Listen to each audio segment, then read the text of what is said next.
Palencia. I'm Chapin, which is a Guatemalteco. I'm 55, soon to be 56 in June. I'm a community leader.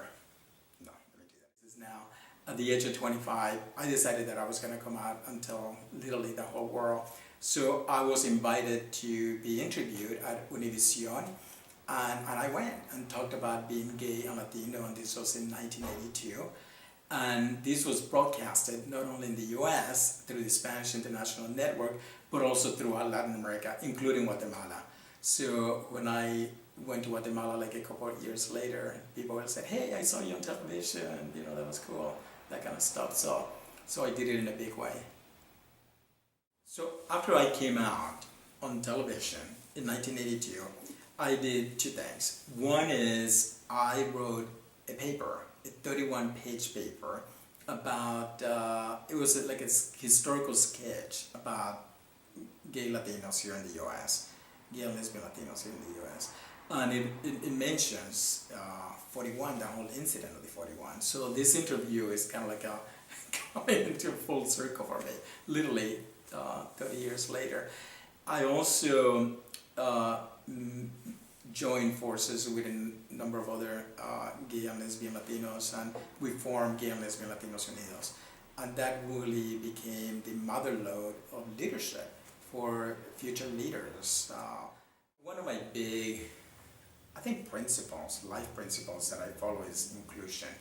I don't like people being on the outside, on the margins. I really feel that there should always be a space for everyone to be part of, and have being gay and Latino and immigrant, and especially because I crossed the border without any papers, I immediately came into a situation where I was excluded, which was not the case in Guatemala because of who we were there. So I kind of felt that gay, lesbian, and at that time there wasn't a lot of conversation about transgenders, but certainly that is the case now a lot more. That there were many people excluded, even from the gay movement and from the Latino movement, and so we began this movement called the LGBT Latino movement. And I was looking at a picture a couple of days ago, and there are 10 of us in the picture, and only 3 of us are alive. And these are young people who died in their 20s, early 30s, like a whole life went unfulfilled. So I think the impact that had was dreams unfulfilled, projects that never came to fruition, friendships, long-lasting friendships. Like my mom still gets together with people that she met in primary school. She's 78 years old now.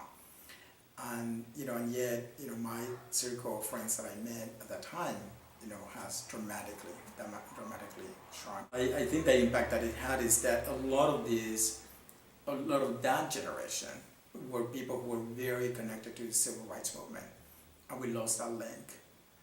And I think that had a tremendous impact in terms of the tone and the tenor of what our movement later became, which I felt that at that time it was far more integrated. Like people really had this, no one is liberated until all of us are liberated, and this interconnectedness that sometimes is missing in our movement at this point, I think.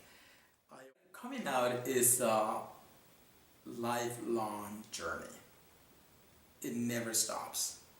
So if you're in the beginning of this process, reclaim yourself, reclaim your dignity, reclaim your power, reclaim your heritage,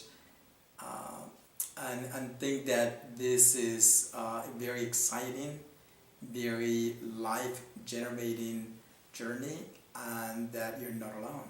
You have a community.